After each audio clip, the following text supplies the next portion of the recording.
Hi everyone, ಇವತ್ತಿನ ವ್ಲಾಗ್ನ start ಮಾಡ್ತಾ ಇದ್ದೀನಿ. ಇದು 2ನೇ ಆಷಾಢ ಶುಕ್ರವಾರ. ಬೆಳಗ್ಗೆ ವ್ಲಾಗ್ ನಂದು ನೋಡಿ ಹೇಗೆ ಸ್ಟಾರ್ಟ್ ಆಗ್ತಿದೆ ಅಂತ ಹೇಳಿ. ನನ್ನ ದಿನ ಸ್ಟಾರ್ಟ್ ಆಗೋದೇ ಈ ರೀತಿಯಾಗಿರುತ್ತೆ. ಏನಂದರೆ ಬೆಳಗ್ಗೆ ಬಂದು ನಮ್ಮ ಪುಸಿನೇ ನನ್ನ ಎಬ್ಸೋದು, ಅಲಾರಾಮು, ಸುಪ್ರಭಾತ. ನನಗೆ ಆ ದೇವ್ರ ಮುಖ ನೋಡ್ತೀನೋ ಇಲ್ವೋ ಗೊತ್ತಿಲ್ಲ, ಇವನ ಮುಖನೇ ನನಗೆ ಫಸ್ಟಿಗೆ ತೋರಿಸೋದು. ಅಂದರೆ ನಮ್ಮ ಕುಕ್ಕಿ ಬರ್ತಾಳೆ ಫಸ್ಟಿಗೆ, ಅವ್ನು ಸೌಂಡ್ ಮಾಡ್ತಿದ್ದಂಗೆ ಅವಳೇ ಫಸ್ಟ್ ಹೋಗಿ ವೆಲ್ಕಮ್ ಮಾಡ್ತಾ ಇರ್ತಾಳೆ ಅವನ್ನ. ಡೋರ್ ಓಪನ್ ಮಾಡೋಂಗಿದ್ದಿದ್ರೆ ನಾನು ಎದ್ದೇಳೋ ಅವಶ್ಯಕತೆನೇ ಇರ್ತಿರಲಿಲ್ಲ. ಅವಳೇ ಡೋರ್ ಓಪನ್ ಮಾಡಿ ಒಳಗಡೆ ಕರ್ಕೊತಿದ್ಲು. ಬಟ್ ಓಪನ್ ಮಾಡೋದಕ್ಕೆ ಬರೋದಿಲ್ಲ, ಹೋಗಿ ಬಾಗಿಲಲ್ಲಿ ನಿಂತ್ಬಿಟ್ಟಿರ್ತಾಳೆ. ಇನ್ನು ನಾನು ಓಪನ್ ಮಾಡಿದ ತಕ್ಷಣ ಹೋಗಿ ಗೇಟ್ ಇದೆಯಲ್ಲ ಇವಾಗ ಅಲ್ಲಿ ಕಾಯ್ಕೊಂಡು ನಿಂತಿರ್ತಾಳೆ. ಗೇಟ್ ಇರಲಿಲ್ಲ ಅಂದಿದ್ರೆ ಹೋಗಿ ಅವ್ನು ಎಲ್ಲಿದ್ದಾನೆ ಅಲ್ಲಿಂದಲೂ ಎಳ್ಕೊಂಡು ಕರ್ಕೊಬರತ್ರ ಆಟ ಆಡ್ಸ್ಕೊಂಡು ಬಂದಿರೋಳು ಮನೆಯವರೆಗೂ. ಆದರೆ ಗೇಟ್ ಇದ್ದಿದ್ದರಿಂದ ನೋಡ್ತಾ ನಿಂತಿದ್ಲು. ಇನ್ನು ಅವ್ನು ಬಂದಿದ್ದಾಯಿತು ಒಳಗಡೆ, ಅವ್ನಿಗೆ ಕರ್ಕೊಂಡು ಬಂದು ತಿನ್ನೋದಕ್ಕೆ ಹಾಕ್ತೆ. ಅದಾದಮೇಲೆ ಏನು ಆಷಾಢ ಶುಕ್ರವಾರ ಅಂತ ಹೇಳಿದೆ ಅಲ್ವಾ, ಅದಕ್ಕೆ ನಿಂಬೆಹಣ್ಣಿನ ದೀಪ ರೆಡಿ ಮಾಡೋಣ ಅಂತ ಹೇಳ್ಬಿಟ್ಟು ನಾನು ಫ್ರೆಶ್ ಅಪ್ ಆಗಿ ಬಂದಿದ್ದೆ. ಆಲ್ರೆಡಿ ಫ್ರೆಶ್ ಅಪ್ ಆಗಿ ಬಂದು ನಿಂಬೆಹಣ್ಣಿನ ದೀಪಕ್ಕೆ ನಿಂಬೆಹಣ್ಣ ಕಟ್ ಮಾಡಿ ಎಲ್ಲದಕ್ಕೂ ತುಪ್ಪದ ಬತ್ತಿನ ಹಾಕ್ತಾಯಿದೆ. ಅಂದರೆ ಮಕ್ಕಳನ್ನ ಸ್ಕೂಲ್ ಕಳಿಸ್ಬೇಕು ಇವತ್ತು. ಬಟ್ ಆದರೆ ಬೆಳಗ್ಗೆ ಬೇಗನೆ ದೇವಸ್ಥಾನಕ್ಕೆ ಹೋಗಿ ಬಂದುಬಿಡೋಣ ಇವತ್ತು. ಆಮೇಲೆ ಬಂದು ಉಳ್ದಿದ್ದು ಕೆಲಸ ಮಾಡ್ಕೊಳ್ಳೋಣ, ಬೇಗ ಮುಗಿಸ್ಕೊಂಡು ಬರೋಣ, ಜನ ಜಾಸ್ತಿ ಆಗ್ತಾರೆ ಅಂತ ಹೇಳಿಬಿಟ್ಟು ಬೇಗ ರೆಡಿ ಆದೆ. ಇನ್ನು ಕನುಷಿ ನಿಮ್ಮ ಮಲ್ಕೊಂಡು ನಿದ್ರೆ ಮಾಡ್ತಾಯಿದ್ಲು, ಅವಳನ್ನು ಎಬ್ಸ್ತಾ ಇದೆ, ಎದ್ದು ರೆಡಿ ಆಗಿಬಿಡು ನಾನು ಬರೋದ್ರೊಳಗೆ ಅಂತ ಹೇಳ್ಬಿಟ್ಟು. ಇನ್ನು ನಮ್ಮ ಕುಕ್ಕಿನೂ ಕೂಡ ಬೇಜಾರು ಮಾಡ್ಕೊತಳಲ್ಲ, ನಾನು ಆಚೆ ಹೋಗ್ತೀನಿ ಅಂದರೆ. ಅದಕ್ಕೆ ಸ್ವಲ್ಪ ಸಮಾಧಾನ ಮಾಡಿದೆ. ಪುಸಿ ಬಂದವನು ತಿಂದ್ಬಿಟ್ಟು ಹೋಗಿ ಸಾನು ಹಾಗೆ ಸೋಫಾ ಮೇಲೆ ಮಲಗಿದ್ಲು. ಅವಳ ಹತ್ರ ಹೋಗ್ಬಿಟ್ಟು ಮಲಗಿದ. ನೋಡೋದು ತಡ ಮ್ಯಾವ್ ಮ್ಯಾವ್ ಮ್ಯಾವ್ ಅವ್ನು ಅದೇ ಸೌಂಡು, ಅದಂತೂ ಸ್ಟಾಪ್ ಆಗೋದಿಲ್ಲ.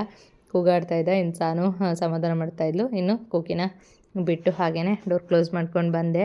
ಬೆಳಿಗ್ಗೆ ಬೇಗ ಹೋಗಿ ಮುಗಿಸ್ಕೊಂಡು ಬರೋದ್ರಿಂದ ಜನನೂ ಕಮ್ಮಿ ಇರ್ತಾರೆ, ನನಗೂ ಬಂದು ಮನೆ ಕೆಲಸ ಮಾಡೋದಕ್ಕೆ ಈಸಿ ಆಗುತ್ತೆ ಅಂತ ಹೇಳ್ಬಿಟ್ಟು ಹೋದೆ. ಇನ್ನು ಅಲ್ಲಿ ರಂಗೋಲಿ ಹಾಕಿದ್ರು, ಎಷ್ಟು ಚಂದನೇ ರಂಗೋಲಿ ಹಾಕಿದ್ರು ಗೊತ್ತಾ.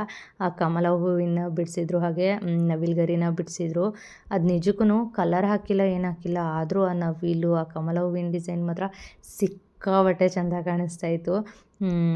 ಎಲ್ಲೊಬ್ರಿಗೆ ಬರೀ ರಂಗೋಲಿನಲ್ಲಿ ಅಷ್ಟು ದೊಡ್ಡ ಎಳೆ ಹಾಕಿ ಎಷ್ಟು ಚೆನ್ನಾಗಿ ರಂಗೋಲಿ ಹಾಕ್ತಾರೆ ಅನಿಸ್ತು. ನಾನು ಹಾಕೋದಕ್ಕಿಂತ ನನಗೆ ಈ ಥರ ಯಾರಾದರೂ ಹಾಕಿರೋದು ನೋಡೋದು ಇನ್ನೂ ಚೆಂದ ಅನ್ಸುತ್ತೆ ನನಗೆ ಮಾತ್ರ. ಇನ್ನು ಬಂದು ನಾನು ಕೂಡ ತುಪ್ಪದ ಬತ್ತಿಗಳೇನಿದೆ ಅಲ್ಲ ಅದನ್ನೆಲ್ಲದನ್ನು ರೆಡಿ ಮಾಡಿಕೊಂಡೆ. ತುಂಬ ಜಾಸ್ತಿ ಜನ ಏನಿರಲಿಲ್ಲ, ಹಾಗಂತ ಜನನೇ ಇಲ್ಲ ಅಂತಲೂ ಏನಿರಲಿಲ್ಲ. ಒಂದಷ್ಟು ಜನಗಳಿದ್ದರು, ಒಂದಷ್ಟು ಜನ ಆಲ್ರೆಡಿ ದೀಪನ ಹಚ್ಚಿ ಕೂಡ ಹೋಗಿದ್ದಾಗಿತ್ತು. ಸರಿ ನಾನು ಹಚ್ಚಿಬಿಟ್ಟು ದರ್ಶನ ಮಾಡ್ಕೊಂಡು ಹೋಗೋಣ ಅಂತ ಹೇಳಿಬಿಟ್ಟು ನಾನು ಕೂಡ ಎಲ್ಲ ರೆಡಿ ಮಾಡಿಕೊಂಡು ಅಮ್ಮನವರಿಗೆ ಆರತಿನೂ ಕೂಡ ಮಾಡಿದೆ.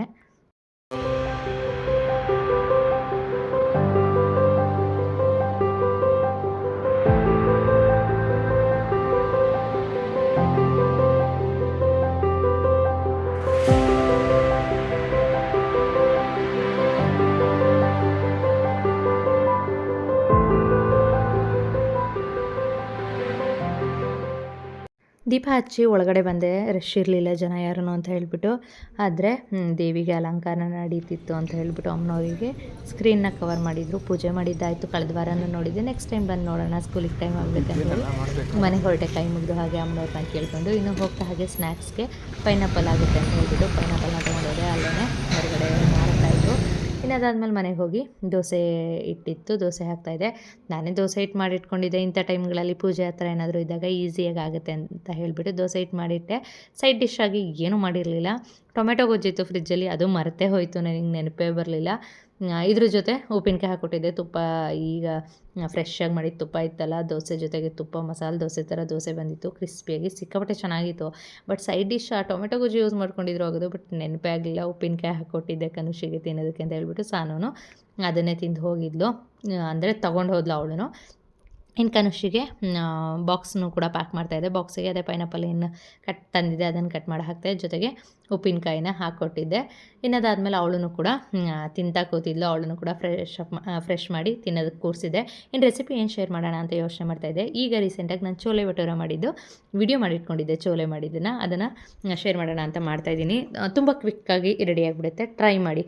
ಹಿಂದಿನ ದಿನ ರಾತ್ರಿ ಎಲ್ಲ ಮಧ್ಯಾಹ್ನನೇ ನೆನೆಸ್ಕೊಂಡಿಟ್ಕೊಂಡಿದ್ದೆ. ಮಧ್ಯಾಹ್ನದಿಂದ ನೆನೆಸಿದ್ದನ್ನು ನೆಕ್ಸ್ಟ್ ಡೇ ನಾನು ಇಲ್ಲಿ ಒಂದು ಕುಕ್ಕರ್ನಲ್ಲಿ ಹಾಕ್ಕೊಂಡು ಅದಕ್ಕೆ ಟೀ ಸೊಪ್ಪನ್ನ ಬೇಯಿಸಿರೋ 1 ಗ್ಲಾಸ್ ನೀರನ್ನ ಹಾಕ್ಕೊಂಡಿದ್ದೀನಿ. ನೆಕ್ಸ್ಟಿಗೆ ಇಲ್ಲಿ 2 ಈರುಳ್ಳಿ, 2 ಟೊಮೆಟೊ, ಹಾಗೆ 3 ಹಸಿಮೆಣ್ಸಿನ್ಕಾಯಿ, ಗರಂ ಮಸಾಲ ಅಂಥೇಳಿ 1 ಕಪ್ ಏಲಕ್ಕಿ, 1 ಪೀಸ್ ಚಕ್ಕೆ, 2 ನಾರ್ಮಲ್ ಏಲಕ್ಕಿ, 3 ಲವಂಗ, 6ರಿಂದ 7 ಮೆಣಸಿನಕಾಳು, 1 ಪಲಾವ್ ಎಲೆನ ಇಟ್ಕೊಂಡಿದ್ದೀನಿ. ಇನ್ನು ನಾನು ಟೀ ಬೇಯಿಸಿರೋ ನೀರನ್ನ ಹಾಕ್ಕೊಂಡಿದ್ದೀನಿ. ಇಲ್ಲ ಅಂದರೆ ಬೇಕಾದರೆ ಒಂದು ಬಟ್ಟೆನಲ್ಲಿ ಟೀ ಬೇಯಿಸಿರೋದಲ್ಲ ಟೀ ಸೊಪ್ಪು ನಮ್ಮ ಮಂಡ್ಯ ಸ್ಟೈಲು ಸೊಪ್ಪು, ಟೀ ಸೊಪ್ಪನ್ನು ಹಾಕ್ಕೊಂಡು ಹಾಗೆ ಗರಂ ಮಸಾಲಾನ ಹಾಕ್ಕೊಂಡು ಅದನ್ನು ಒಂದು ಪೋಟ್ಲಿ ಬಟನ್ ಅಂದರೆ ಪೋಟ್ಲಿ ಬಟನ್ ಅಲ್ಲ ಪೋಟ್ಲಿ ಕಟ್ಟಿಬಿಟ್ಟು ಅದನ್ನು ಅದರಲ್ಲಿ ಹಾಕಬೇಕಾದ್ರೂ ಕೂಗ್ಸ್ಕೊಳ್ಬೋದು, ಇಲ್ಲ ಈ ರೀತಿ ನೀರು ಬೇಕಾದರೂ ತೆಕ್ಕೊಳ್ಬೋದು. ಇನ್ನು ಇಲ್ಲಾಂದರೆ ಟೀ ಸ್ಟ್ರೈನರ್ ಬರುತ್ತೆ ಕವರ್ ಆಗಿರೋದು, ಆ ಥರದ್ದಿದ್ರೆ ಅದರಲ್ಲಿ ಬೇಕಾದರೂ ಯೂಸ್ ಮಾಡ್ಕೊಳ್ಳಿ. ಇನ್ನು ನೆಕ್ಸ್ಟಿಗೆ 1 ಸ್ಪೂನಷ್ಟು ಉಪ್ಪು ಮತ್ತು ಲೈಟಾಗಿ ಸೋಡಾ, ಪಿಂಚ್ ಆಫ್ ಸೋಡಾ, ಅದು ಸ್ವಲ್ಪ ಸೋಡಾ ಹಾಕಿದ್ರೆ ಅದು ಚೆನ್ನಾಗಿ ಕುಕ್ ಆಗುತ್ತೆ ಚೋಲೆ. ಸೊ ಹಾಗಾಗಿ ಅದನ್ನು ಹಾಕಿ ಲೈಟಾಗಿ ಸೋಡಾ ಮತ್ತು ರುಚಿಗೆ ಎಷ್ಟು ಬೇಕಾಗುತ್ತೆ ಅಷ್ಟು ಉಪ್ಪನ್ನ ಹಾಕಿ 4 ವಿಷಲ್ನ ಹಾಕ್ಸ್ಕೊಂಡಿದ್ದೀನಿ. ಕಾಳು ಚೆನ್ನಾಗಿ ಬೆಂದಿರಬೇಕು, ಹಾಗೆ ಟೊಮೆಟೊ ಈರುಳ್ಳಿನೂ ಚೆನ್ನಾಗಿ ಸ್ಮ್ಯಾಶ್ ಮಾಡೋಕ್ಕಿರಬೇಕು. ಸೊ ಹಾಗಾಗಿ ನೆಕ್ಸ್ಟಿಗೆ ಇದು ಕೂಗಿದ್ದಾದಮೇಲೆ ಅದರಲ್ಲಿ ಹಾಕಿದ ಗರಂ ಮಸಾಲಗಳೇನಿದೆ ಅದನ್ನೆಲ್ಲ ಎಷ್ಟು ಸಾಧ್ಯ ಆಗುತ್ತೋ ಅಷ್ಟನ್ನ ತೆಗೆದು ಹಾಕ್ಬಿಡೋದು ಬೆಸ್ಟು. ಇದನ್ನು ಅದೇ ಒಂದು ಗಂಟು ಕಟ್ಟು ಹಾಕಿಬಿಟ್ರೆ ಈಸಿಯಾಗಿ ಆ ಗಂಟನ್ನೇ ತೆಗೆದು ಹಾಕ್ಬಿಡ್ಬೋದು. ಬಟ್ ಆದರೆ ಇಲ್ಲ ಆ ಥರ ಏನೂ ಮಾಡಿರಲಿಲ್ಲ ನಾನು. ಸೊ ಒಂದೊಂದನ್ನೇ ತೆಗೆದು ಹಾಕ್ತೆ, ಹುಡುಕಿ ಸಿಕ್ಕಿದ್ದೆಲ್ಲ ಅದನ್ನು ನಾನು ತೆಗೆದು ಹೊರಗಡೆ ಹಾಕಿ ನೆಕ್ಸ್ಟಿಗೆ ಅದನ್ನು ಸ್ಮ್ಯಾಶ್ ಮಾಡ್ಕೊತಾ ಇದ್ದೀನಿ. ಕಾಳನ್ನ ತುಂಬ ಸ್ಮ್ಯಾಶ್ ಮಾಡಬೇಕು ಅಂತ ಏನಿಲ್ಲ, ಕಾಳು ಸ್ಮ್ಯಾಶ್ ಆಗೋದ್ರೆ ಚೆನ್ನಾಗಿರಲ್ಲ ಅನ್ನೋದು ಏನಿಲ್ಲ. ಲೈಟಾಗಿ ಅದು ಟೊಮೆಟೊ ಈರುಳ್ಳಿ ಹಸಿಮೆಣ್ಸಿನ್ಕಾಯಿ ಏನು ಹಾಕಿರ್ತೀವಿ ಅದೆಲ್ಲ ಸ್ಮ್ಯಾಶ್ ಆಗೋ ಥರ ಸ್ಮ್ಯಾಶ್ ಮಾಡ್ಕೊಂಡ್ರೆ ಸಾಕು.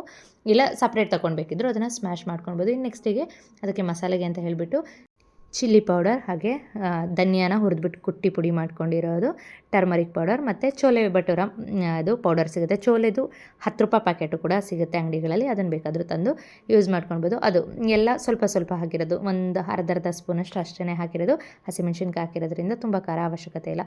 ಇನ್ನು ನೆಕ್ಸ್ಟು ರುಚಿಗೆ ತಕ್ಕಷ್ಟು ಉಪ್ಪನ್ನು ಕೂಡ ಹಾಕ್ಕೊಂಡು ಅದನ್ನು ಮಿಕ್ಸ್ ಮಾಡಿ ಕುದಿಸ್ಕೊಳ್ಬೇಕು. ಲಾಸ್ಟ್ ಫೈನಲಲ್ಲಿ ಗರಂ ಮಸಾಲ ಒಂದು ಅರ್ಧ ಸ್ಪೂನಷ್ಟು, ಹಾಗೆ ಹುರಿದಿಟ್ಟಿರೋಂಥ ಕಸ್ತೂರಿ ಮೇಥಿನೂ ಕೂಡ ಹಾಕ್ಕೊಂಡು ಈ ಟೈಮಲ್ಲಿ ಚೆನ್ನಾಗಿ ಮಿಕ್ಸ್ ಮಾಡ್ಕೊಳ್ಬೋದು. ತುಂಬ ಈಸಿಯಾಗಿ ತುಂಬ ಕ್ವಿಕ್ಕಾಗುತ್ತೆ, ಟ್ರೈ ಮಾಡಿ. ತುಂಬ ಕಷ್ಟ ಅನ್ಸಲ್ಲ, ಈರುಳ್ಳಿ ಜಾಸ್ತಿ ಕಟ್ ಮಾಡಬೇಕು ಆ ಥರದ್ದು ಏನು ಪ್ರಾಬ್ಲಮ್ಸ್ ಇರೋಲ್ಲ, ಈಸಿಯಾಗಿ ಆಗಿಬಿಡುತ್ತೆ. ಒಂದೇ ಅಂದರೆ 1 ಪಾಟ್ ರೆಸಿಪಿ ಥರ ಈಸಿಯಾಗಿ ಆಗುತ್ತೆ. ನೆಕ್ಸ್ಟಿಗೆ ಇಲ್ಲೆಲ್ಲೋ ಆಯಿಲ್ನ ಬಳಸಿಲ್ಲ ಅಲ್ವಾ, ಹಾಗಾಗಿ ಒಗ್ಗರಣೆನ ಕೊಡಬೇಕು. ಇದಕ್ಕೆ 2 ಸ್ಪೂನಷ್ಟು ಎಣ್ಣೆನ ಹಾಕ್ಕೊಂಡು ಸ್ವಲ್ಪ ಜೀರಿಗೆ ಹಾಗೆ ಹಿಂಗು ಹಾಕೋದ್ರಿಂದ ಕಾಳಲ್ವ ಆಸಿಡಿಟಿ ಆಗೋದಿಲ್ಲ. ಸೊ ಹಿಂಗು, ಹಸಿಮೆಣ್ಸಿನ್ಕಾಯಿ ಪುಡಿ ಇದಿಷ್ಟನ್ನು ಹಾಕ್ಬಿಟ್ಟು ಒಗ್ಗರಣೆ ಮಾಡಿ ಆ ಚೋಲೆ ಬೇಯ್ತಾರೆ. ಚೋಲೆಗೆ ಹಾಕಿದ್ರೆ ಮಾತ್ರ ಸಿಕ್ಕಾಪಟ್ಟೆ ಟೇಸ್ಟ್ ಚೆನ್ನಾಗಿರುತ್ತೆ. 100% ಮಾರ್ಕ್ಸ್ ಕೊಡ್ತೀನಿ. ಟ್ರೈ ಮಾಡಿ, ನಿಮ್ಮೆಲ್ರಿಗೂ ನಿಜಕ್ಕೂ ಇಷ್ಟ ಆಗುತ್ತೆ. ತುಂಬ ಟೇಸ್ಟ್ ಚೆನ್ನಾಗಿತ್ತು, ಟ್ರೈ ಮಾಡಿ. ಫೋಲ್ಡ್ ಮಾಡಿ ಅಂದರೆ ಇಲ್ಲಿ ಉಂಡೆ ಕಟ್ಬಿಟ್ಟಿರ್ತಾ ಇರೋದು. ಹಾಂ ಮಾಡಬೇಕಾ ಹಿಂಗೆ ಕಿತಾಪತಿಗಳು ನಮ್ಮ ಮನೇಲಿ ಅಲ್ಲಿ ಹಿಂಗೆ ಉಂಡೆ ಕಟ್ಬಿಟ್ಟು ಯಪ್ಪ ಬೆಡ್ ಕುಲುವಾಗೈತ. ನಾನು ಕೂಡ ಸ್ನಾನ ಮಾಡಿದ್ದಾಗಿತ್ತು, ಪೂಜೆ ಮಾಡಬೇಕಲ್ವ, ಅಲ್ಲಿವರೆಗೂ ನನಗೆ ಬೆಡ್ ಎಲ್ಲ ಅದನ್ನು ಮಲ್ಗೋ ಬೆಡ್ಡನ್ನು ನನಗೆ ಸ್ನಾನ ಆದಮೇಲೆ ಮುಟ್ಟೋದಕ್ಕೆ ಇಷ್ಟ ಆಗೋದಿಲ್ಲ. ಹಾಗಾಗಿ ಸಂತುಗೆ ರಗ್ ಫೋಲ್ಡ್ ಮಾಡಿಟ್ಟು ಹೋಗಿ ಅಂತ ಹೇಳಿದ್ರೆ ಆ ರೇಂಜಿಗೆ ರಗ್ ಫೋಲ್ಡ್ ಮಾಡಿದ್ರು. ಅದನ್ನು ವೀಡಿಯೋ ಮಾಡಿದ್ದಕ್ಕೆ ನೋಡಿ ಹೆಂಗೆ ಕೇಳ್ತಾರೆ ಅಂತ ಹೇಳ್ಬಿಟ್ಟು. ಅಂದರೆ ಏನು ಗೊತ್ತಾ, ನಾನು ವೀಡಿಯೋ ಮಾಡಿದ್ದೇನೆಂದರೆ ತೋರಿಸ್ಬೇಕು ಅಂತಲ್ಲ, ಸಂತು ಏನು ಕೆಲಸ ಮಾಡೋದಕ್ಕೆ ಅಷ್ಟು ಇಷ್ಟಪಡೋದಿಲ್ಲ ಮನೆಯಲ್ಲಿ, ನಾನೇ ಮಾಡಬೇಕು. ಏನು ಗೊತ್ತಾ, ನಾನು ಮಾಡಿಲ್ಲ ಅಂದರೆ ಕ್ವಶನ್ ಮಾಡ್ತಾರೆ, ಹೇಗೆ ಇದು ಯಾಕೆ ಹಿಂಗೆ ಇಟ್ಟಿದ್ಯಾ, ಯಾಕೆ ಕ್ಲೀನ್ ಮಾಡಿಲ್ಲ ಅಂತ ಹೇಳ್ಬಿಟ್ಟು. ಅದೇ ಅವ್ರು ಮಾಡೋ ಕೆಲಸದಲ್ಲಿ ಎಷ್ಟಾದರೂ ಗಲೀಜಾಗಿ ಮಾಡಿದ್ರು ಪರವಾಗಿಲ್ಲ, ಅಡ್ಜಸ್ಟ್ ಮಾಡ್ಕೊಂಡು ಬಿಡಬೇಕು ನಾವು ಅಂತ ಯೋಚನೆ ಮಾಡ್ತಾರೆ. ಗಂಡಸರು ತುಂಬ ಜನ ಹಿಂಗೆ ಇರ್ತಾರೆ ಅನ್ಸುತ್ತೆ. ನಿಮ್ಮ ಮನೇಲಿ ಯಾರಾದರೂ ಹಿಂಗಿದ್ದಾರಾ, ಇಲ್ಲ ಸಪೋರ್ಟಿವ್ ಆಗಿದ್ದಾರಾ ಅಂತ ಹೇಳಿ ಕಮೆಂಟ್ ಮಾಡಿ ತಿಳಿಸಿ. ಇನ್ನಾಯಿತು, ಅವರನ್ನು ಕಳಿಸಿದ್ದಾಯಿತು. ಎಲ್ಲರೂ ಹೋದ್ಮೇಲೆ ನನ್ನ ಕೆಲಸ ಇದು ಬಂದಿರುತ್ತಲ್ವ, ರಂಗೋಲಿ ಹಾಕಿ ಮುಗಿಸೋದು. ಸೊ ಹಾಗಾಗಿ ರಂಗೋಲಿ ಹಾಕಿಬಿಡೋಣ ಅಂತ ಬಂದು ಹಾಕ್ತಾ ಕೂತಿದ್ದೆ. ಇನ್ನು 5ರಿಂದ 3 ಚುಕ್ಕಿ ರಂಗೋಲಿ, ಪುಟ್ಟದಾಗೆ ಚುಕ್ಕಿ ಇಟ್ಟಿದ್ದೆ. ಇದನ್ನು ದೊಡ್ಡದಾಗಿ ಚುಕ್ಕಿ ಇಟ್ಟರೆ ಇನ್ನೂ ದೊಡ್ಡದಾಗಿ ರಂಗೋಲಿ ಹಾಕ್ಬೋದು, ಬಟ್ ಪುಟ್ಟದಾಗಿ ಚುಕ್ಕಿ ಇಟ್ಟು ಈ ರೀತಿಯಾಗಿ ರಂಗೋಲಿ ಹಾಕ್ತಿದ್ದೆ. ಯೂಶ್ವಲಿ ಶುಕ್ರವಾರ ಹಾಕೋ ಅಂಥದ್ದೇನೆ ಕಮಲ ಹೂವಿನ ಡಿಸೈನ್ ರಂಗೋಲಿ ಹಾಕಿ ಅದಕ್ಕೆ ಮಾಮೂಲಿ ರೆಡ್ ಮತ್ತು ಯೆಲ್ಲೋ ಕಲರಿಂದ ಫಿಲ್ ಮಾಡ್ತಾಯಿದ್ದೆ. ಕಲರ್ ಹಾಕಬೇಕು ಅನಿಸುತ್ತೆ, ಬಟ್ ಆದರೆ ಇದೇ ಒಂಥರ ಲಕ್ಷಣವಾಗಿ ಚೆನ್ನಾಗಿ ಕಾಣಿಸ್ತಾ ಇರುತ್ತೆ, ಅದಕ್ಕೋಸ್ಕರ ಸಾಕು ಅಂತ ಇದಿಷ್ಟನ್ನು ಮಾತ್ರ ಕಲರ್ನ ಫಿಲ್ ಮಾಡ್ತೀನಿ. ಇದಿಷ್ಟನ್ನು ಹಾಕ್ತೆ, ಅದಾದಮೇಲೆ ಬೇಡ ಸಾಕು ಮುಗೀತು ಅಂತ ಹೇಳಿ ಎತ್ತಿಡೋಣ ಅನಿಸ್ತು. ಅದಾದಮೇಲೆ ಕಮಲ ಹೂವಿನ ಒಳಗಡೆ ಪ್ಲೇನ್ ಅನಿಸ್ತಿದೆ, ಅದಕ್ಕೆ ಏನಾದರೂ ಫಿಲ್ ಮಾಡೋಣ ಅಂತ ಹೇಳ್ಬಿಟ್ಟು ಹಾಗೆ ಒಂದು ಲೈನ್ಸ್ ಥರ ಹಾಕ್ತೆ. ಇನ್ನು ಲಾಸ್ಟ್ ಫೈನಲಲ್ಲಿ ಈ ರೀತಿಯಾಗಿ ರಂಗೋಲಿ ಬಂದಿತ್ತು. ರಂಗೋಲಿ ಹೇಗೆ ಕಾಣಿಸ್ತಿದೆ ಅಂತ ಹೇಳಿ ಕಮೆಂಟ್ ಮಾಡೋದನ್ನು ಮರಿಬೇಡಿ, ಕಮೆಂಟ್ ಮಾಡಿ ತಿಳಿಸಿ. ಏನು ರಂಗೋಲಿ ಹಾಕಿದ್ದಾದಮೇಲೆ ನಾನು ದೇವ್ರ ಮನೆ ಅಂದರೆ ದೇವ್ರ ಫೋಟೋಗೆಲ್ಲ ಅಲಂಕಾರ ಮಾಡಿ ಮುಗಿಸ್ದೆ. ರಾಯರ ಫೋಟೋಗೆ ಹಾಗೆ ದೇವ್ರ ಮನೆಯಲ್ಲಿ ಏನೇನು ಅಲಂಕಾರ ಮಾಡಬೇಕು ಅದನ್ನೆಲ್ಲ ಮಾಡಿ ಮುಗಿಸ್ದೆ.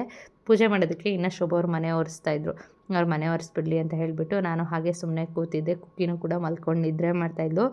ಅಂದರೆ ರಾಯರ ಫೋಟೋಗೆ ಹಿಂದಿನ ದಿನವೇ ಹೂವನ್ನ ಕಟ್ಟಿಟ್ಕೊಂಡ್ಬಿಟ್ಟಿದ್ದೆ. ಆ ಥರ ಹೂವು ಕಟ್ಟಿಟ್ಕೊಂಡ್ಬಿಟ್ರೆ ಬೇಗ ಅಲಂಕಾರ ಮಾಡಿ ಮುಗಿಸ್ಬಿಡ್ಬೋದು. ಹೂವು ಕಟ್ಟೋದ್ರಿಂದಲೇ ಸ್ವಲ್ಪ ಟೈಮ್ ಜಾಸ್ತಿ ತೊಗೊಂಡಿತ್ತು. ಸೊ ಹಾಗಾಗಿ ಎಲ್ಲ ಕೆಲಸ ಮುಗಿಸಿದ್ದಾಯಿತು. ಇನ್ನು ಮನೆ ದೇವ್ರ ಫೋಟೋಗೆ ಇನ್ನು ಸ್ವಲ್ಪ ಹೂವು ಹಾಕೋದಕ್ಕೆ ಅಂಥೇಳಿ ಅಲ್ಲೇ ಹೂವನ್ನ ಇಟ್ಟಿದ್ದೆ. ಅವ್ರು ಮನೆ ಒರೆಸ್ತಿದ್ರಲ್ಲ, ಓಡಾಡೋದು ಬೇಡ, ಅವರು ಒರೆಸಿ ಹೋದ್ಮೇಲೆ ಅಲಂಕಾರ ಮಾಡ್ಕೊಂಡ್ರಾಯ್ತು, ಇನ್ನು ಸ್ವಲ್ಪ ಬೇಕಿರೋದನ್ನು ಅಂತ ಹೇಳಿಬಿಟ್ಟು ನಾನು ಹಾಗೆ ಹೋಗಿ ಸೋಫಾ ಮೇಲೆ ಕೂತ್ಕೊಂಡಿದ್ದೆ. ಪೂಜೆ ಮಾಡಿ ಮುಗಿಸಿದ್ದಾಯಿತು. ಈ ರೀತಿಯಾಗಿ ದೇವರಿಗೆ ಹೂವನ್ನ ಇಟ್ಟು ಪೂಜೆ ಮಾಡಿದೆ. ಇನ್ನು ನೈವೇದ್ಯಕ್ಕೆ ಅಂತ ಹೇಳಿಬಿಟ್ಟು ಅವಲಕ್ಕಿ ಮತ್ತು ಬೆಲ್ಲನ ಹಾಕಿ ಪ್ರಸಾದನ ಮಾಡಿಟ್ಟಿದ್ದೀನಿ.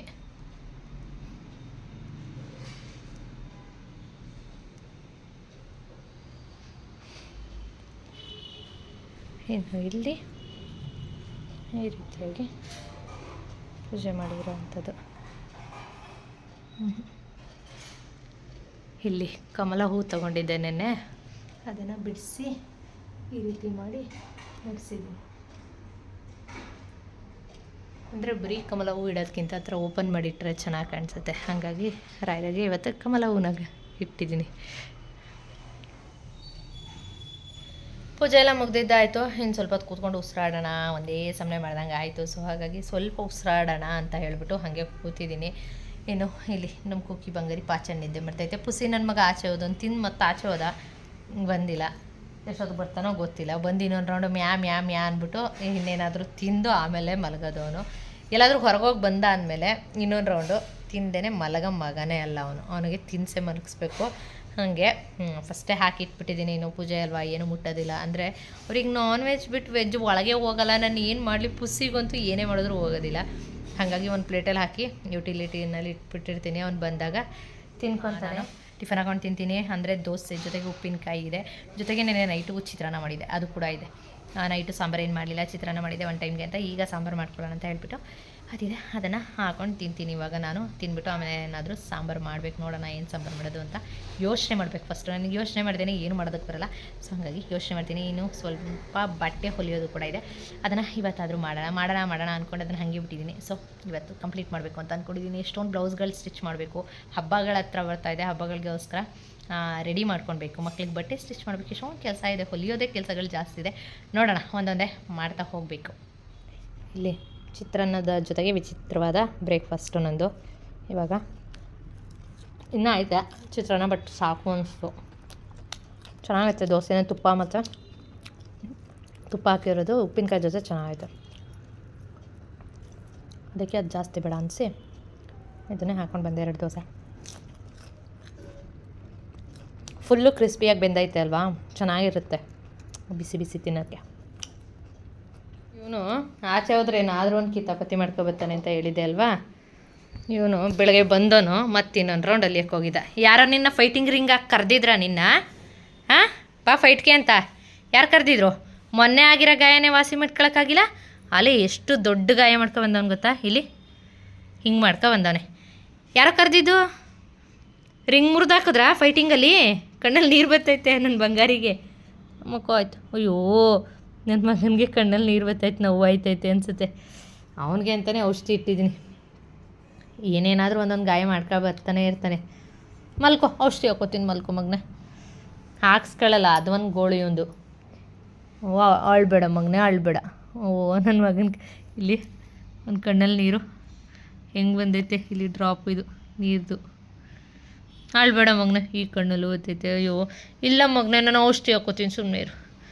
ಹೊರಗಡೆ ಹೋಗಿ ಬಂತು ಅಂದರೆ ಹಿಂಗೇನಾದರೂ ಏಟ್ ಮಾಡ್ಕೊಬರ್ತಾನೆ. ಹೊರಗಡೆ ದಿನ ಹೋಯ್ತಾನೆ, ಬಟ್ ಒಂದೊಂದು ದಿನ ಅದೇನು ಕಚ್ಚಾಡ್ಕೊಬರ್ತಾನ, ಇಲ್ಲ ಯಾವ್ದಕ್ಕಾದ್ರೂ ತಗ್ಲಿಸ್ಕೊಬರ್ತಾನ ಗೊತ್ತೇ ಆಗಲ್ಲ. ಮಗನೇ ಓದ್ತಾಯ್ತಾ? ಆಯ್ತು, ಅಳ್ಬೇಡು. ಔಷಧಿ ಹಾಕೋತೀನಿ ಮಗು. ಹಿಂಗೆ ಯಾವಾಗಾದರೂ ಒಂದೊಂದು ಏನೇನಾದರೂ ಮಾಡ್ಕೊಬರೋದು. ಒಂದು ಬೆಕ್ಕುಗಳಿಗೆ ಗಡವ ಅಂತ ಏನ್ತ್ಕೊಂತಾರೆ ಅಂದರೆ ಇದಕ್ಕೆ. ಇಲ್ಲಿ ಗಾಯ ಕುಕ್ಕಿ ಗಾಯ ಆಗೈತೆ ಅನ್ನೋದು ಲೆಕ್ಕಕ್ಕಿಲ್ದೇನೆ ಜೂಟಾಟ ಆಡ್ತಾವ್ರಿಬ್ರು ಅಂತ ಅಲ್ಲೆಗ್ರಕೊಂಡು ಮಿಷಿನ್ ಮೇಲೆ ಹಿಂಗೆ. ಇದಕ್ಕೆ ನಿನ್ನ ಗಡವ ಅನ್ನೋದು ಕಣೋ, ಕಾಣ್ದೇನೆ ಬೆಕ್ಕುಗಳನ್ನ ಗಡವ ಅಂತಾರೆ. ಔಷಧಿ ಥಂಡಿ ಅನಿಸ್ತೈತೆ, ಕೆರಿಯೋದು ಔಷಧಿ ಹಾಕಿದ್ಮೇಲೆ. ಅಲ್ಲಿ ಯಾವ ಗಾಯ ಆದರೂ ಸರಿ ಕುಣಿಯೋದು, ಹಿಂಗೆ ಬೆಕ್ಕುಗಳಿಗೆ ನಿಜಕ್ಕೂ ಕಾಣ್ದೇನೆ ಗಡವ ಅಂತ ಹೆಸರಿಟ್ಟಿಲ್ಲ, ಹಿಂಗೆ ಕುಣಿತವೆ ಅಂತಾನೆ ಅಲ್ಲಿ ಆಟ ಆಡ್ತಾವನೆ ಅವಳ ಜೊತೆ. ಅಯ್ಯೋ ರಾಮ, ನಾನು ನೋವಾಗೈತಲ್ಲ ಅಂತ ಔಷಧಿ ಹಚ್ಚಿ ಕಣ್ಣಲ್ಲಿ ನೀರು ಬರ್ತೈತಲ್ಲ ಅಂತ ಮಲಗ್ಸಕ್ಕೆ ಹೋದ್ರೆ ಔಷಧಿ ಹಚ್ಚಿ ನಾಳೆ ಬೀದಿಯಲ್ಲಿ ಯಾಕೆ ಹೋಗ್ಬೇಕಂತೆ ಅವಳು ಅವನ ಜೊತೆ ಕುಣಿತಾಳಂಗೆ.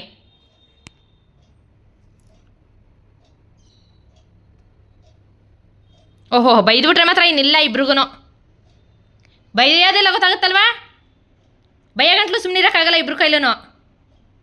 ಮಲ್ಕೋ ಕುಕ್ಕಿ ಮಲ್ಕೋ.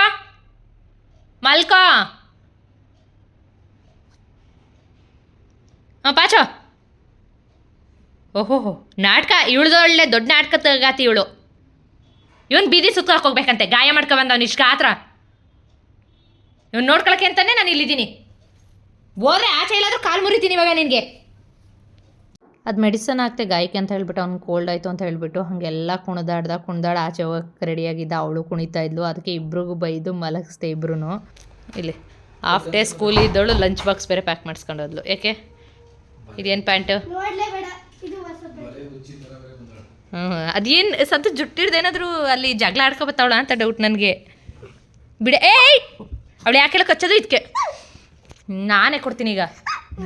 ಅಲ್ಲೊಬ್ಬ ಹೆಂಗೆ ಬಿದ್ದವನು ಗೊತ್ತಾ, ಅಲ್ಲಿ ಅರ್ಧ ರಗ್ ಮೇಲೆ ಅರ್ಧ ನೆಲದಲ್ಲಿ ಮಲಗವನೆ, ರಗ್ಗಿಂದ ಕೆಳಗೆ ಜಾಸ್ತಿ ನಿದ್ರೆ ಬಂದ್ಬಿಟ್ಟೈತೆ. ಕುಕ್ಕಿ ಹೋದ್ರೆ ಹೊಡಿತೀನಿ ಎಪ್ಸಕ್ಕೋಯ್ತಾಳೆ ಅವನ್ನ. ನಿದ್ದೆ ಬಂದಿದ್ರು ಆ ಗಾಯಕ್ಕೆ ಔಷಧಿ ಹಾಕದ್ನಲ್ಲ ಅಂತ ಓಡೋಗ್ಬೇಕಾಗಿತ್ತು. ಅವನು ಸರಿಯಾಗಿ ಪರ್ಚ್ಕೊ ಬಂದವನೇ ಇಲ್ಲಿ ಕತ್ತಂತವ್. ಏನು ಅಡುಗೆ ಪ್ರಿಪೇರ್ ಮಾಡೋಣ ಅಂತ ಹೇಳ್ಬಿಟ್ಟು ಅಡುಗೆನೂ ಕೂಡ ಪ್ರಿಪೇರ್ ಮಾಡಿ ಮುಗಿಸ್ದೆ. ಅಂದರೆ ಮೊಳಕೆ ಕಾಳು ಸಾಂಬಾರು ಮಾಡಿದ್ದೆ. ಏನು ಮಾಡೋದು ಅಂತ ತುಂಬ ಯೋಚನೆ ಮಾಡಿದೆ. ಫ್ರಿಜ್ ಓಪನ್ ಮಾಡಿದ ತಕ್ಷಣ ಒಂದಿಷ್ಟು ಮೊಳಕೆ ಕಾಳು ಅಂದರೆ ಹೆಸರು ಕಾಳು, ಕಡಲೆಕಾಳು, ಅವರೆಕಾಳು, ಅಲಸಂದೆ ಕಾಳು ಎಲ್ಲ ಮಿಕ್ಸ್ ಮಾಡಿ ಮೊಳಕೆ ಕಟ್ಟಿದ್ದೆ. ಒಂದಷ್ಟು ಕಾಳುಗಳನ್ನ ಅದೇ ಇದ್ವು, ಅದನ್ನು ಹಾಕಿ ಮೊಳಕೆ ಕಾಳು ಸಾಂಬಾರು ಮಾಡಿದೆ. ಇನ್ನು ಜೊತೆಗೆ ರೈಸ್ನೂ ಕೂಡ ರೆಡಿ ಮಾಡಿದ್ದೆ. ಸಂತೂ ಕೂಡ ಕನುಷನ ಕರ್ಕೊಂಡು ಬಂದು ಮತ್ತೆ ಹೋಗಿ ಅವರು ಕೂಡ ಮತ್ತೆ ಬಂದಿದ್ದರು. ಊಟ ಮುಗಿಸ್ಕೊಂಡು ಹೋಗ್ತೀನಿ ಮತ್ತೆ ಡ್ಯೂಟಿಗೆ ಅಡುಗೆ ಮಾಡು ಅಂತ ಹೇಳಿದರು. ಸೊ ಹಾಗಾಗಿ ಸಾಂಬಾರು ಮಾಡಿ ಅನ್ನನೂ ಮಾಡಿ ಬಿಸ್ಕೆಟ್ ತಿಂತವ್ರೆ ಸಂತು ಅಂದ್ಬಿಟ್ಟು ಯಾವ ರೇಂಜ್ಗೆ. ಏಯ್ ಅವಳಿಗೆ ಚಾಕ್ಲೇಟ್ ಬಿಸ್ಕೆಟ್ ಅದು ಹೈಡ್ ಆ್ಯಂಡ್ ಸಿಕ್ಕು ಕೊಡಬಾರ್ದು ಅಂದ್ಬಿಟ್ಟು ಇಟ್ಕೊಂಡಿದ್ರೆ ಕನು ಇಟ್ಕೊಂಡಿದ್ದವಳನ್ನ ಕಿತ್ಕೊಂಡು ಓಡೋಕೆ ಕೂತಿರೋದು. ಬೊಗ್ಳು ತಲೆ ಎತ್ಕೊಳಕ್ಕೆ ಹೋದ್ರೆ ನೀನು ಇರ್ರಿ, ಗೊತ್ತಾಯ್ತದೆ. ಅವಳು ಬಿಟ್ಟಳ ಕೆಳಗೆ ಬಿಡು, ಇಳಿಸು ಕೆಳಗೆ. ಸಂತು ಯಾವಾಗಲೂ ಇಂಥದ್ದೆಲ್ಲ ಕೊಡೋದು, ಅದಕ್ಕೆ ಈ ನಡ್ಕಾಡ್ತಾ ಇರೋದು. ಮೆಲ್ಗೆ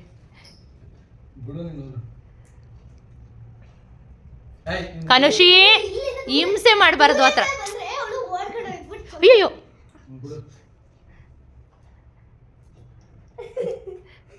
ಅಲ್ಲಿ ಚಂಗುಲಿಗಳು, ಇಬ್ಬರು ಚಂಗುಲಿಗಳು. ಸಂತುಗೆ ಚಂಗ್ಲು ತಿನ್ಸೋಕ್ಕಿಷ್ಟ, ಅವಳಿಗೆ ತಿನ್ನೋಕ್ಕಿಷ್ಟ. ಇಂಥದ್ದೆಲ್ಲ ಕೊಡೋದು ಸಂತು ಒಬ್ಬರೇ ನಮ್ಮ ಮನೇಲಿ. ಏ ಕುಕ್ಕಿ, ಏಯ್ ಏನೇ ತಿಂದಿದ್ದು ಹೆಂಗಿದ್ರು ಕೊಡೋದು ನಮ್ಮ ಮನೇಲಿ. ನಮ್ಮಪ್ಪ ಮಾತ್ರನೇ ಇನ್ನು ಯಾರು ಕೊಡಲ್ಲ ಅಂತ ಓಡೋಯ್ತಾಳೆ ಸಂತು ಹತ್ರ. ತಿಂದಾಯ್ತಾ? ಮುಗಿತೇನೆ ಏನು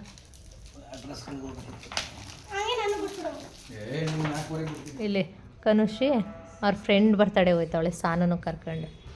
ಆಯ್ತು ಸಮಾಧಾನವಾಗಿ ಹೋಗಿ. ಅಯ್ಯೋ ಅಲ್ಲಿ ಸಮಾಧಾನವಾಗಿ ಹೋಗು ಅಂದ್ರೂ ಇಬ್ಬರು.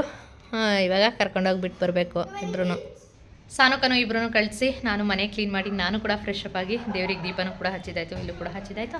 ಇಲ್ಲಿ ರಾಯ್ತು ಕಾಣಿಸ್ತಾನೆ ಇಲ್ಲ. ಈ ರೇಂಜಿಗೆ ಬಿಸಿಲು ಹೊಡಿತೈತೆ. ಬೆಳಗ್ಗೆಯಿಂದ ಬಿಸಿಲೇ ಇಲ್ಲ ನೋಡಿದ್ರೆ, ಇವಾಗ ಈ ರೇಂಜಿಗೆ ಬೆಳಕು ಬರ್ತೈತೆ, ಬಿಸಿಲು ಹೊಡಿತೈತೆ. ಇಲ್ಲಿ ರಾಯರು ಕೂಡ ದೀಪ ಹಚ್ಚಿ ಮುಗಿಸಿದ್ದಾಯಿತು. ಇನ್ನು ಎಲ್ಲ ಮುಗ್ದಿದ್ದಾಯಿತು. ನಾನು ಇವಾಗ ಹೊರಗೋಗೋಣ ಅಂತ ಅಂದ್ಕೊಂಡಿದ್ದೀನಿ. ಅಂದರೆ ನನಗೆ ಏನಾದರೂ ತಿನ್ನಬೇಕು ಅಂತ ತುಂಬ ಕ್ರೇವಿಂಗ್ಸ್ ಆಗ್ತಿದೆ. ರೀಸನ್ ಏನು ಅಂದರೆ ಇವಾಗ ಆಷಾಢ ಮಾಸದ ಗುಪ್ತ ನವರಾತ್ರಿ ಶುರುವಾಗಿತ್ತು 9 ದಿನಗಳ ಕಾಲ. ತುಂಬ ಜನ ಗೊತ್ತಿರುತ್ತೆ ಅನಿಸುತ್ತೆ, ಅದು ತುಂಬ ಜನ ಪೂಜೆನ ಮಾಡಿರ್ತೀರ ಅನಿಸುತ್ತೆ. ಸೊ ಹಾಗಾಗಿ ಆ ಪೂಜೆ ಟೈಮಲ್ಲಿ ನಾನ್ ವೆಜ್ ತಿಂದಿರಲಿಲ್ಲ ನಾನು 9 ದಿನ. ಇವತ್ತಿಗೆ 10ನೇ ದಿನ ಆಯಿತು. ನಾನು ಮುಂಚೆ ಅದು ಸ್ಟಾರ್ಟ್ ಆಗಿದ್ದು ಬುಧವಾರ, ಮಂಗಳವಾರ ತಿಂದಿದ್ನ, ಅದು ನೆನಪಿಲ್ಲ ನನಗೆ. ಕರೆಕ್ಟಾಗಿ ತಿಂದಿದ್ದೆ ನೆನಪಿಲ್ಲ. ನಾನ್ ವೆಜ್ಜು ಸಿಕ್ಕಾಪಟ್ಟೆ ಕ್ರೇವಿಂಗ್ಸ್ ಆಗ್ತಿದೆ ನನಗೆ. ಈಗ ಒಂದೆರಡು ನೀವು ಮಳೆ ಬಿದ್ದು ಹೋಯಿತು ಅಂದರೆ ಮುಗ್ದೇ ಹೋಯಿತು. ಚಳಿಗೆ ಇನ್ನೂ ಜಾಸ್ತಿ ಏನಾದರೂ ತಿನ್ನಬೇಕು ಅನಿಸ್ತಾ ಇರುತ್ತೆ. ಅಂಥದ್ರಲ್ಲಿ ನಾನ್ ವೆಜ್ ಇಲ್ಲ. ನಾನ್ ವೆಜ್ ತಿನ್ನೋರು ಗೊತ್ತಿರುತ್ತೆ, ತಿಂದೇ ಇರೋರಿಗೆ ಅನ್ಸ್ಬೋದು ಏನು ಹಿಂಗೆ ಆಡ್ತಾರೆ ಇವರು ಅಂತ. ಬಟ್ ನಾವು ನಾನ್ ವೆಜ್ ತಿನ್ನೋರಿಗೆ ಅದು ಸ್ವಲ್ಪ ಕಷ್ಟನೇ ಅನಿಸುತ್ತೆ. ಸೊ ಹಾಗಾಗಿ ನನಗೆ ತುಂಬ ಕ್ರೇವಿಂಗ್ಸ್ ಆಗ್ತಿದೆ. ಇಲ್ಲಿ ಬಾಯಲ್ಲಿ ನೀರು ಬರ್ತಾಯಿದೆ ನೆನಪು ಮಾಡಿಕೊಂಡು. ಆಮೇಲೆ ಇನ್ನೊಂದು ಏನು ಗೊತ್ತಾ, ನಾನು ಈ ಥರ ಏನಾದರೂ ಪೂಜೆ ಮಾಡಬೇಕು ಮಾಡ್ತಾಯಿದ್ದೀನಿ ಅಂತ ಅಂದರೆ ಏನೂ ಅಂದರೆ ಏನು ಹೊರಗಡೆನೂ ಏನೂ ತಿನ್ನೋದಕ್ಕೆ ಹೋಗಲ್ಲ. ಔಟ್ಸೈಡು ಕೂಡ ಒಂದು ಚಾಟ್ಸು ತಿಂದಿಲ್ಲ, ಏನೂ ತಿಂದಿಲ್ಲ. ನಾನು ಮಾಡಿದ್ದು ಅದೇ ಉದ್ದಿನೋಡೆ ಒಂದೇ ತಿಂದಿರೋದು ಅಷ್ಟೇ. ಸೊ ಹಾಗಾಗಿ ನನಗೆ ಹೊರಗಡೆ ಹೋಗಿ ಏನಾದರೂ ತಿನ್ನಬೇಕು ಅನಿಸ್ತಿದೆ. ಅಂದರೆ ಪೂಜೆ ಮುಗೀತು, ನಾನ್ ವೆಜ್ ತಿನ್ಬೋದಿತ್ತಲ್ಲ ಅಂತ ಅಂದ್ಕೊಳ್ಬೋದು. ಬಟ್ ಆದರೆ ನಾಳೆ ಏಕಾದಶಿ ಇದೆ. ಏಕಾದಶಿ ಹಿಂದಿನ ದಿನವೂ ಕೂಡ ನಾನ್ ವೆಜ್ನ ತಿನ್ನಬಾರ್ದು. ಸೊ ಹಾಗಾಗಿ ಇವತ್ತು ಯಾವುದೇ ನಾನ್ ವೆಜ್ನೂ ಕೂಡ ತಿಂತಾಯಿಲ್ಲ. ಹಾಗೆ ಹೋಗಿ ಮಸಾಲೆ ಪೂರಿ, ಪಾನಿಪುರಿ, ಆಮೇಲೆ ಗೋಬಿ ಇದೆಲ್ಲ ತಿನ್ಕೊಂಡು ಬಂದು ಆ ಕ್ರೇವಿಂಗ್ಸ್ನ ಕಮ್ಮಿ ಮಾಡ್ಕೊಳ್ಳೋಣ ಸಂಡೇವರೆಗೆ ಅಂತ ಹೇಳಿ ಇವಾಗ ಹೊರಗಡೆ ಹೋಗಿ ಅದನ್ನು ತಿನ್ಬರೋಣ ಅಂತೇಳಿ ರೆಡಿಯಾಗಿ ನಿಂತಿದ್ದೀನಿ. ಅಲ್ಲಿ ನನಗೆ ನಗು ಬರ್ತೈತೆ, ಹಂಗೆ ಬಾಯಲ್ಲಿ ನೀರು ಬರ್ತೈತೆ. ಇನ್ನು ನಮ್ಮ ಕುಕ್ಕಿನೂ ಎಲ್ಲೂ ಹೊರಗಡೆ ಹೋಗಿಲ್ಲ ಇವತ್ತು, ಮನೆಯಲ್ಲೇ ಇದ್ದಾಳೆ. ಸೊ ಹಾಗಾಗಿ ಅವಳನ್ನು ಕರ್ಕೊಂಡು ಒಂದು ರೌಂಡ್ ಹಾಕ್ಸ್ಕೊಂಡು ನಾನು ತಿನ್ಕೊಂಡು ಬರ್ತೀನಿ. ಇನ್ನು ಮಕ್ಕಳು ಬರೋದು ಸ್ವಲ್ಪ ಲೇಟೇ ಆಗುತ್ತೆ, ಬರ್ತಡೆ ಅಂತ ಹೋದ್ಮೇಲೆ ಇನ್ನು ಅವ್ರು ಮುಗಿಸ್ಕೊಂಡು ಬರೋದು ಲೇಟ್ ಆಗುತ್ತೆ. ಮಾಡಿರೋ ಸಾಂಬಾರಿದೆ, ರೈಸು ಸ್ವಲ್ಪ ಮಾಡಬೇಕಾಗಿ ಬರ್ಬೋದೇನೋ ಅಷ್ಟೇ.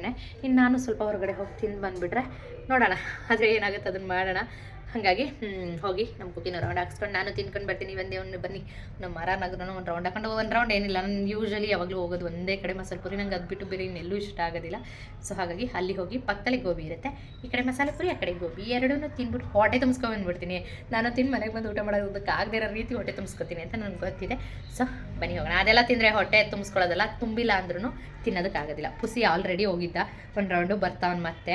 ಅವನಿಗೆ ಹೆಂಗೆ ಗೊತ್ತಾ, ನಿದ್ರೆ ಮಾಡ್ತಿದ್ದ ಚೆನ್ನಾಗೇನೆ. ಬೆಳಗ್ಗೆ ಅದೇ ನಿಮ್ಗೆ ತೋರಿಸಿದ್ನಲ್ಲ, ಅವಾಗ ಮಲ್ಗಕ್ಕೆ ಅಂತಲೇ ಬಂದ. ಅದು ಔಷಧಿ ಹಾಕಿದ್ಮೇಲೆ ಎದ್ದು ಚೆನ್ನಾಗದೆ ಕುಕ್ಕಿ ಜೊತೆ ಕುಣಿದಾಡಿದ್ಮೇಲೆ ಹೊಡೆದ್ಬಿಟ್ಟು ಇಬ್ರಿಗೂ ಒಂದೊಂದು ಕೊಟ್ಬಿಟ್ಟು ಅವನು ಒಂದು ಕಡೆ ಹಾಕಿ ಇವಳನ್ನೊಂದು ಕಡೆ ಹಾಕಿ ಮಲಗಿಕೊಂಡ್ರು.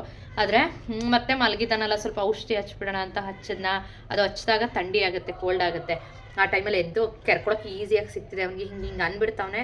ಅದು ಇನ್ನೂ ಜಾಸ್ತಿ ಆಗಿ ನಿದ್ರೇನೂ ಮಾಡ್ದೇ ಎದ್ದು ಆಚೆ ಹೋಗಿದ್ದ. ಈಗ ಬಂದ. ಬಾ ಮಗನೆ.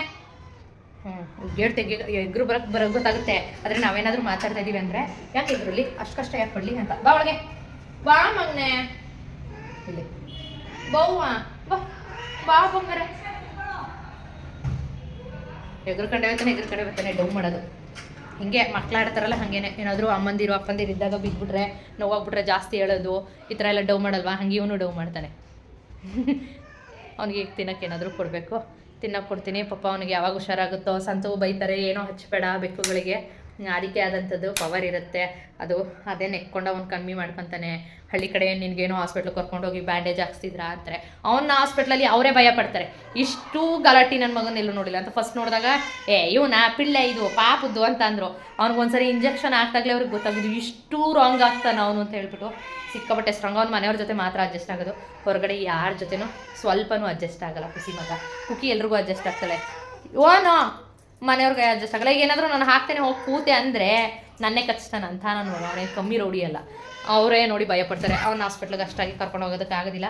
ಹಾಗಾಗಿ ಸಂತು ಬೈತಾ ಇರ್ತಾರೆ, ಹುಷಾರು ಮಾಡ್ಕೊತಾನೆ ಕಡೆ, ಅವನೇ ಹುಷಾರು ಮಾಡ್ಕೊತಾನೆ, ನೀನು ಯಾಕೆ ಹಂಗೆ ಆಡ್ತೀಯಾ ಅಂತ ಬೈತಾ ಇರ್ತಾರೆ. ಡಿಮಂಗೆ ತಿನ್ಕೊ. ಹ್ಞೂ ಸಮಾಧಾನ ಹೋಗ್ತೀನಿ. ನನಗೆ ಹಾಕ್ಕೊಟ್ಬಿಟ್ರೆ ಅವ್ನು ತಿನ್ಕೊಂತಾನೆ. ನಾನು ಹೋಗಿ ಬರ್ತೀನಿ. ತಿನ್ಮೇಲೆ ಒಂದು ರೌಂಡ್ ಮಲಗ್ತಾನೆ. ಅವ್ನು ನಿದ್ರೆ ಆಗಿಲ್ಲ ಇವತ್ತು, ಕರೆಕ್ಟಾಗಿ ಮಲಗಿಬಿಡ್ತಾನೆ. ಅವ್ನು ತಿಂದು ಮತ್ತೆ ಆಚೆ ಹೊಡ್ದ. ಸರಿ ನಾನು ಹೋಗಿ ತಿಂದು ಬರೋಣ ಅಂತ ಹೇಳಿಬಿಟ್ಟು ಬಂದೆ. ಇನ್ನು ನಾನು ಯೂಶ್ವಲಿ ಬರೋ ಅಂಥದ್ದು ಇದು ಒಂದೇ ಪಾನಿಪುರಿ ಅಂಗಡಿ, ಮಸಾಲೆ ಪುರಿ ಪಾನಿಪುರಿ ಎಲ್ಲ ಸಿಗುತ್ತೆ ಅಲ್ಲಿ. ಅಂದರೆ ನಮ್ಮ ನಗರದಲ್ಲಿ ರಂಗಮಂದಿರ ಹತ್ರ ಬರುತ್ತೆ. ಟೇಸ್ಟ್ ತುಂಬ ಇಷ್ಟ ಆಗುತ್ತೆ ಇಲ್ಲಿ. ಸಂಜೆ ಲೇಟಾಗಿ ಬಂದರೆ ತುಂಬ ರಶ್ ಇರ್ತಾರೆ, ಬಟ್ ಬೇಗ ಬಂದಿದ್ದರಿಂದ ಅಷ್ಟು ರಶ್ ಇರಲಿಲ್ಲ. ಫಸ್ಟಿಗೆ ಮಸಾಲೆ ಪುರಿ ತೊಗೊಂಡೆ, ಆಮೇಲೆ ಪಾನಿಪುರಿನೂ ತೊಗೊಂಡೆ.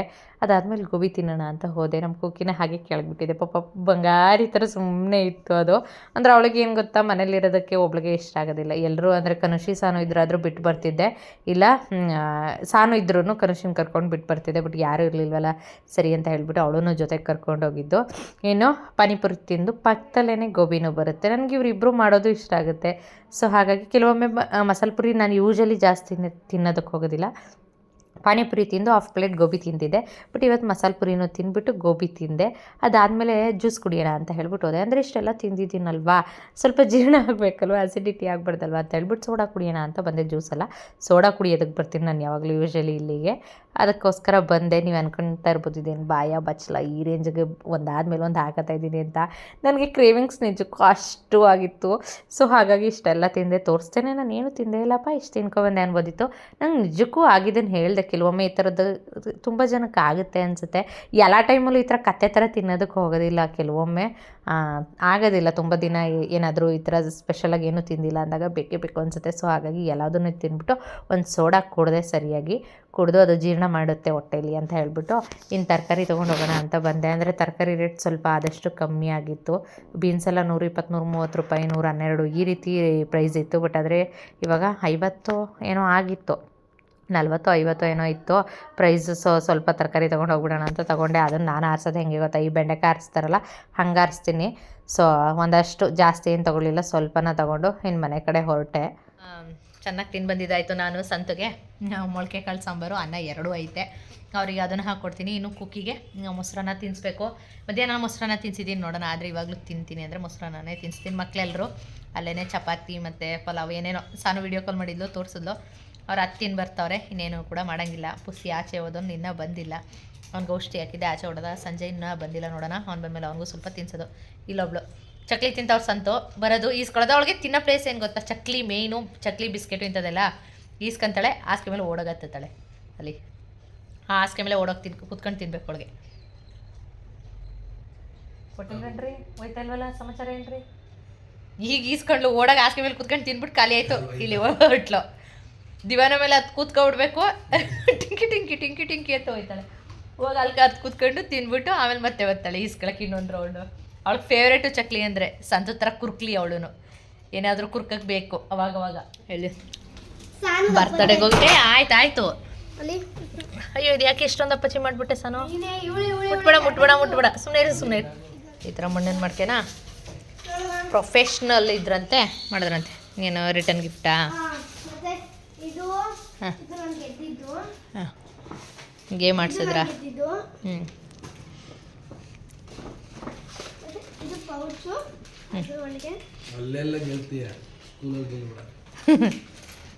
ಇಲ್ಲೊಬ್ಳು